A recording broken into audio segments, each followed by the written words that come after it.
August 31st. At this very moment, Putin's palace near Gelendzhik is on fire. It's blazing.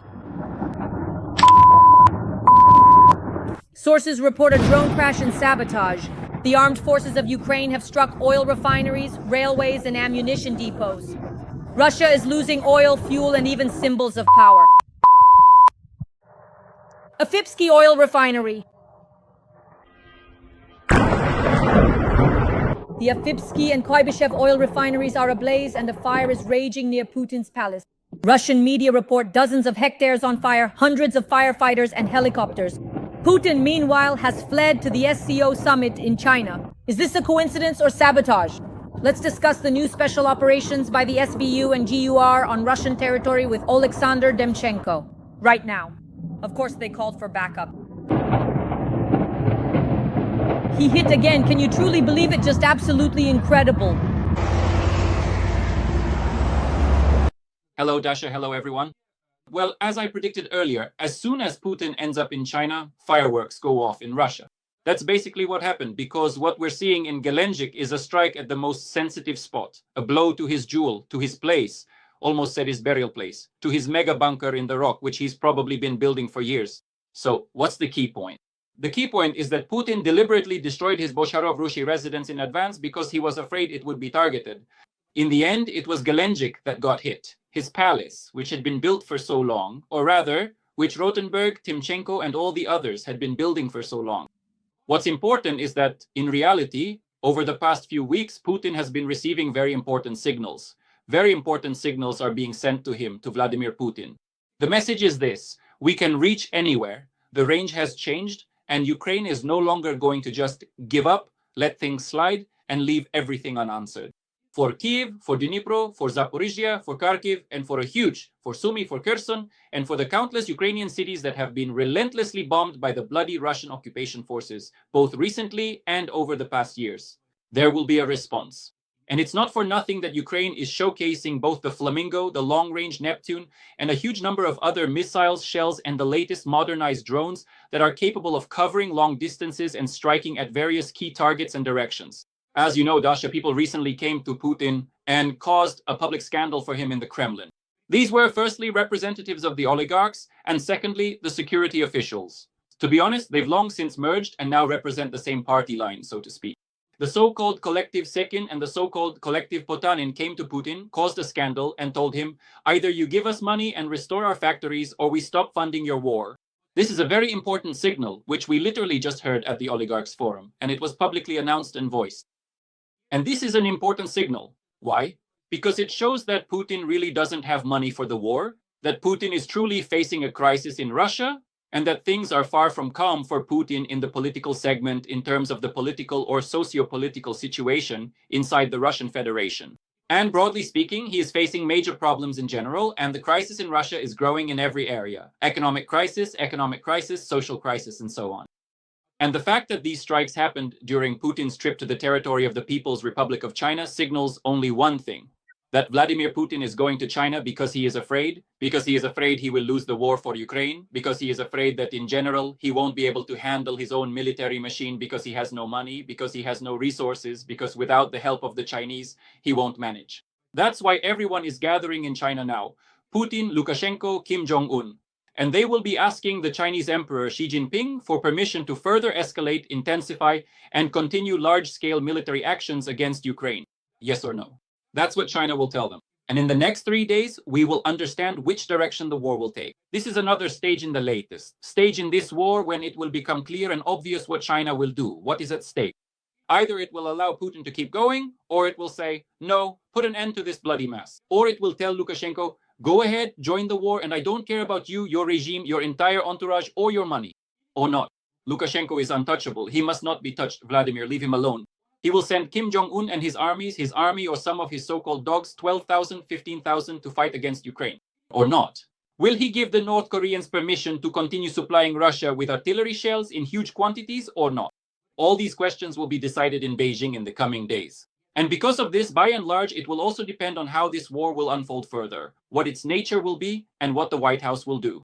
Although it seems to me that Trump is in such a miserable, poor condition, as you know, even American doctors are now saying he has about 7 months left to go, which I don't believe. But nevertheless, I'm not really sure that Donald Trump will react to anything or that there will be any tough response toward Beijing or Moscow. Because as soon as the question comes up, let's give Putin another 14 days, Putin uses those 14 days to strike relentlessly. And we've seen this in Kiev and in the casualties among Kiev residents. And we've seen it in Dnipro, in Zaporizhia, and in a number of other major Ukrainian cities and directions. Sasha, regarding the strikes on Russia, look, everyone is discussing how as soon as Putin flew to Beijing, Ukraine's security service and the armed forces of Ukraine began actively striking Russian territory. First of all, it was a hellish night for Russia. The armed forces of Ukraine struck the Fipsky oil refinery in Krasnodar Krai, the Kuibyshev oil refinery in Samara, in Syzran, all in Krasnodar with clouds of black smoke over the city. And it turns out that the command of Ukraine's drones and troops made a statement that in August alone, Russia lost 21% of its oil refining capacity. This is the lifeblood of the Russian army. Question, in your opinion, how much does this hurt the Russian front, and can it withstand it if the strikes on the refineries continue? This hits hard because it's a matter of supplies, it's a matter of fuel, it's a matter of deliveries and logistics directly. Moreover, I have repeatedly emphasized in our conversations that Russia is Moscow-centric. And as soon as you strike a refinery or an airport or block something or block a railway or the railway tracks, it directly affects Moscow and Muscovites. It has an immediate impact. Moreover, oil refineries are like the very needle in Koshchei's egg. That is where Vladimir Putin's death lies. That is where, in fact, his power is truly hidden. Because Putin's power and the war rest on only one thing, on one factor. That is the oil and gas revenues in the Russian budget. Before the large-scale strikes by the Ukrainian armed forces on oil refineries, which we've been witnessing over the past few weeks or even a month, we could observe that Russia had already lost 30% of its annual budget revenue. Now consider what has happened over the last month to 3 weeks, when Ukraine simply destroyed several of the most important large-scale city-forming plants, those very oil refineries. Look at what is happening along the Moscow-Rostov-Krasnodar highway, where there are huge numbers of trucks. These lines, this convoy, is not getting any shorter. It keeps growing day by day. A huge number of trucks, a huge number of cars, with everyone searching for at least 10 liters per person. Look at what's happening. What are they going to do about all this? And on every liter of gasoline, 60% is excise tax, which goes to the state as revenue. Putin doesn't have that. That's why Budanov and Malik are right when they say that soon Putin won't have enough money for the war, and then he'll have to start charging his own citizens. The question is, are Russians ready to be charged like that? I'm sure that those who took a trillion rubles in the last 2 weeks, or rather the last week and a half, are not ready for Putin to start charging them. The question is, what are Russians or the Russian elite actually willing to accept? You know, for example, that just recently, General Gerasimov stated that the war is ongoing. A Telegram channel run by an intelligence officer affiliated with the Russian security services, as far as I understand, stated that Gerasimov is basically afraid of ending the war because he fears that they'll come for him, take him by the arm, arrest him, and either shoot him, execute him, dispose of him, or who knows what they'll do to him, basically. This is a very telling story. He is afraid. He understands perfectly well that Putin will sick everyone on him, that he'll be made the scapegoat. Him, his generals, his inner circle. One of his deputies is already in prison. He was given a huge number of years in prison. Gerasimov's deputy is in prison. He's already been removed. That's why we're saying that the generals are afraid. Gerasimov is afraid. He understands perfectly well. But the question is different. Will they try to organize an uprising, a coup, a rebellion? Will they send tanks to Moscow, the army to Moscow? Will they create a new Prigozhin? Will they release Gherkin from prison and send him off to stage a coup with a gang of thugs, ex-cons and so on? The ones fighting for him on the front lines? Will they send this whole gang to conquer Moscow? Yevgeny Prigozhin, Operation 2.0. Will all of this happen again? I'm not sure, but anything is possible in the Russian Federation. In fact, throughout Russian history, anything has always been possible. Just recently, American channels and journalists were absolutely stunned by how Prigozhin marched through Rostov towards Moscow, almost made it, and then suddenly stopped. It's only been about 2 years. What will happen now is unknown, but the scenario could very well repeat itself. Even though I only give it a small chance, I still consider it possible. Because either Putin will devour the generals or the generals will devour Putin. And the fact that the Ukrainian armed forces are striking strategic enterprises, hitting logistics, targeting the most important defense factories and complexes, attacking Russian aviation, and striking the Russian fleet. All of this is to disrupt the enemy's plans for an offensive, for offensive actions. And we know that Putin's summer offensive, which carried over into autumn, has stalled and failed. It will be interesting to see who will be blamed, besides General Gerasimov, who is very eager to continue this bloody mess. Every voice matters. Join our community, support independent journalism and help us bring you the truth from Ukraine. Become a member of Ukraine Today. Join us now. Sasha, are we correct in understanding that for Putin, stopping the war would be tantamount to death? Moreover, even Trump made a statement that Putin will not meet with Zelensky. Gerasimov made a statement that the so-called special military operation, the war, is continuing accordingly. And here's the question. Are we right in thinking that at this point, nothing and no one can stop Putin because the US is simply incapable of doing so? This is a very, broad topic because, look, what does it mean that no one can stop him? Putin, first of all, has already been stopped. He hasn't been able to conquer all of Ukraine. Right now, he's bargaining with Trump and basically selling thin air.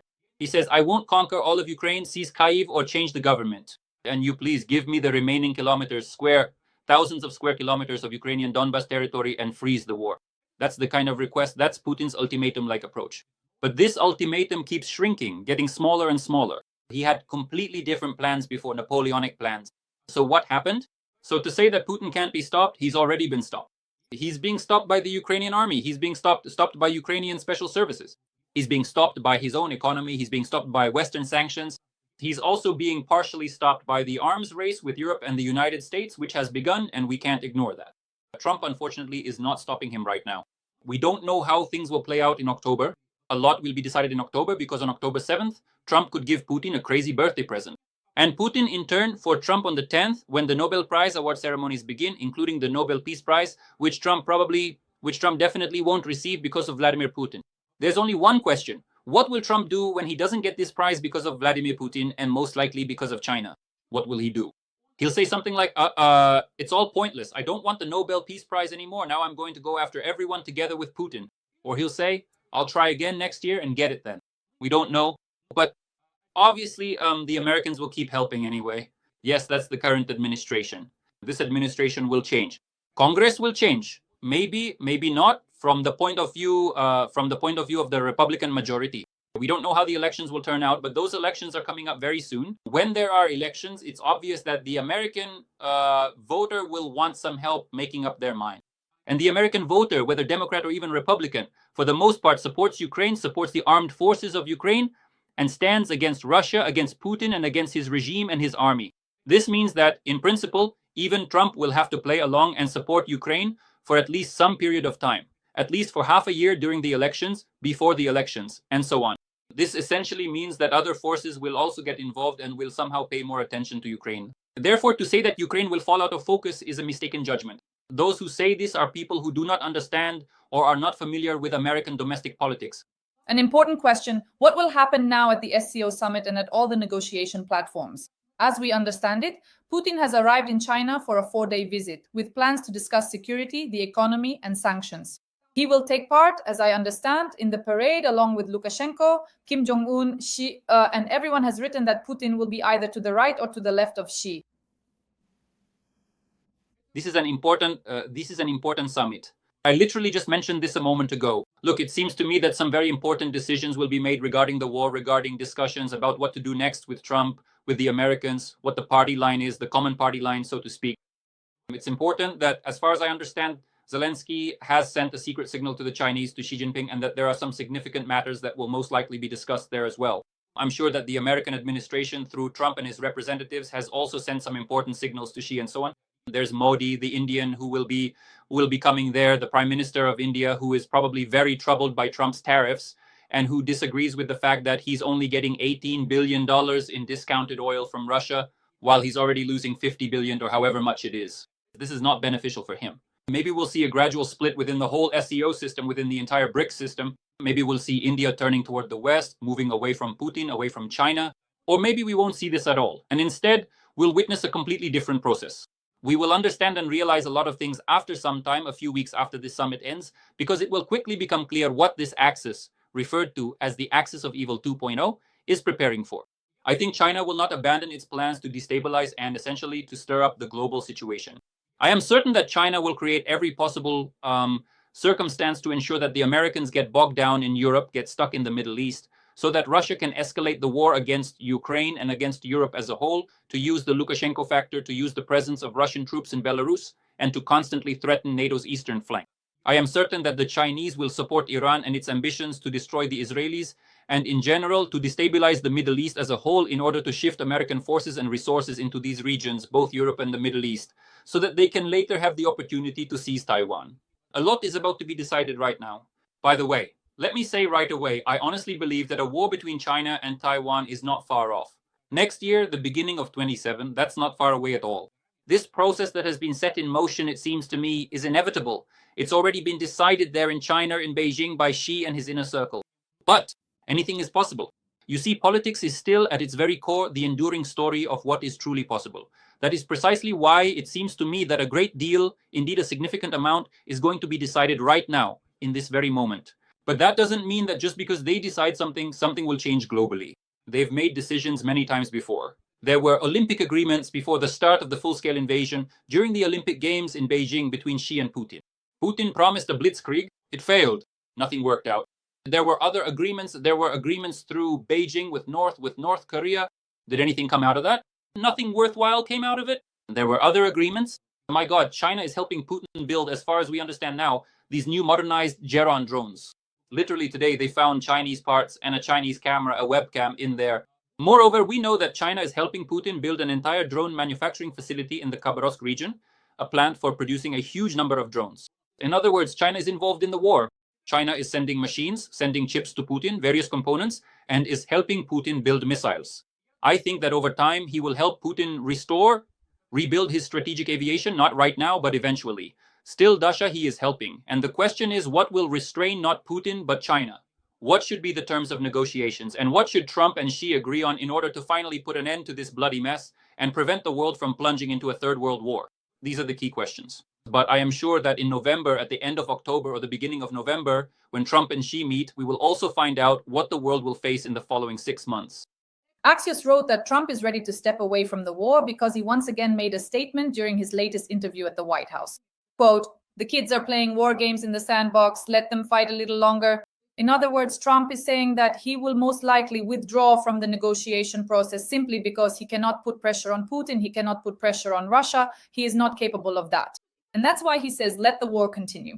And with this kind of terrible language, comparing war to a sandbox, these horrifying comparisons, what do you think about that?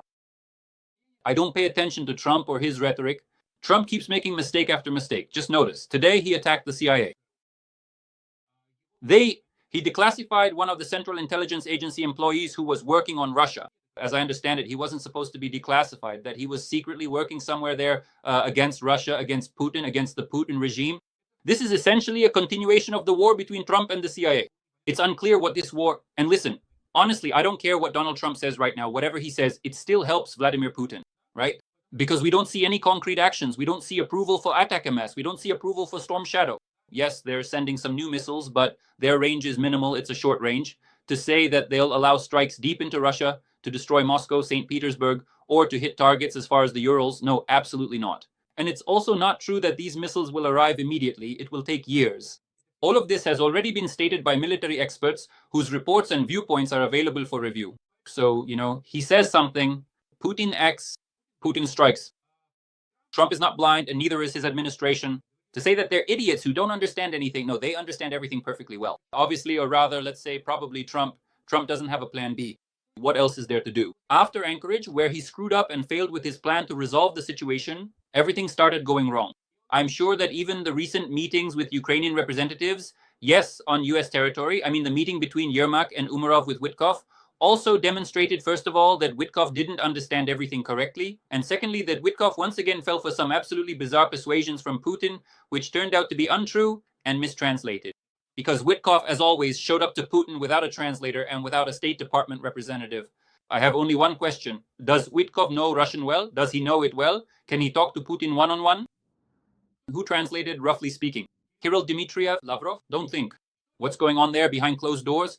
But I think that the Ukrainian delegation made it clear and outlined the red lines once again. Moreover, it seems to me that this time Europe, this European G7 together with Zelensky, showed Trump that no, Europe's security issues will be decided with Europe at the table, not without Europe at that same table. By the way, I don't believe in this story about a three-way meeting between Putin, Zelensky, and Trump. Putin met with Trump once. He doesn't need to do it again. He won't meet with Trump in a three-way, a two-way, or anything like that. He met with Trump once. Well, once it was in Finland, and once it was at the G20 summit. But that was just a brief meeting. It wasn't any kind of official reception or anything like that. That was enough for him back then. He won't meet with Trump anymore. He has nothing to talk about with Trump. What matters to him is to outmaneuver Trump, and for this manipulation to go on for many years. That's what's important to him, to drag out the process and keep fighting. As for what's going on in Trump's head, he doesn't care at all. So what Trump made a statement about, that there will be a trilateral meeting between Ukraine, the US, and Russia, and you even mentioned possible locations: Turkey, the United Arab Emirates, Saudi Arabia, Qatar, and Switzerland. Do you consider this scenario unrealistic? I believe none of this will happen. Look, those same countries have already been involved, even in a broader format, right? We were offered, they put on the table a different list of countries, a more expanded format. This was before the meeting, the supposed meeting between Putin and Zelensky. Trump promised, he called Putin and said, yes, the meeting will happen. Putin gave his approval. That's it. We immediately start organizing. But then when he realized that nothing was working out and Russia refused everything and said that they would still continue with the Istanbul format and not, yes, they said, we are raising the level of the delegation. Then they just decided to forget about it and didn't raise anything there. The same Medinsky, so to speak, who is not needed by anyone here. So this has already happened. We've already seen it, and you've already heard it. Trump is now saying that he will end the war, well, not the war, but the situation around Gaza in the next 3 weeks. There are only about 2 weeks left now. Do you believe he will end it? Is that even looking likely over there? No. He just realized that he can't keep bringing up Ukraine, the issue of Ukraine and this war, in the media space anymore because it's already become ridiculous. So he temporarily switched his focus to Gaza, but in both cases it's absolutely impossible to actually do anything. Because in order to do something, you have to punish the regimes very harshly, the Iranian regime and the Putin regime. And I'm not sure that Trump is ready for that. By the way, we saw this with Iran as well, with those bombings, when they quickly carried out the strikes and didn't want to go all the way, destroying, annihilating, and changing the regime. And we see it now with the situation with Putin, when it's another 2 weeks, then another 2 weeks, and the bombing just keeps going. Friends, the most important thing, write in the comments what you think about the upcoming SCO summit in Beijing on September 3rd, when the 80th anniversary victory parade of World War II will take place in the Pacific region. Because everyone is wondering whether Trump will be there. But as I understand it, Trump is most likely not going to fly in for the parade. And what do you think? No, Trump won't be at the parade. That would be humiliating, really. Trump at the parade among them, even though he wanted to meet to go see Kim Jong-un again. Surely he'd like to meet with Putin again, probably would want to tell Lukashenko that he is once again deeply respected, as if being respected wasn't enough.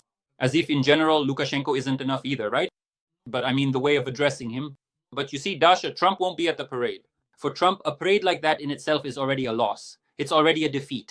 Not because Putin is there or Lukashenko or even Kim Jong-un himself, but because over these years of leadership from 2016, 2017, when Trump first came to power, and then 10 years later during Biden's term, and now with Trump's second term, what China is gathering around itself, all of this, the fact that Indians are coming there and other representatives as well, and that America can no longer influence everyone, and American sanctions and tariffs are often treated with indifference.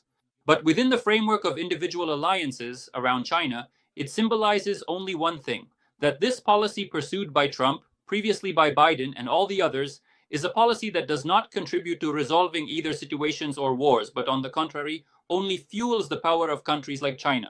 Unfortunately, Friends, please like this video. Write a few kind words in the comments to support Ukraine's armed forces, our partnership. Once again, tell us in the comments what you expect from the SCO summit and from September, specifically September 3rd. Let us know in the comments where you're watching from. Toponymist Oleksandr Demchenko.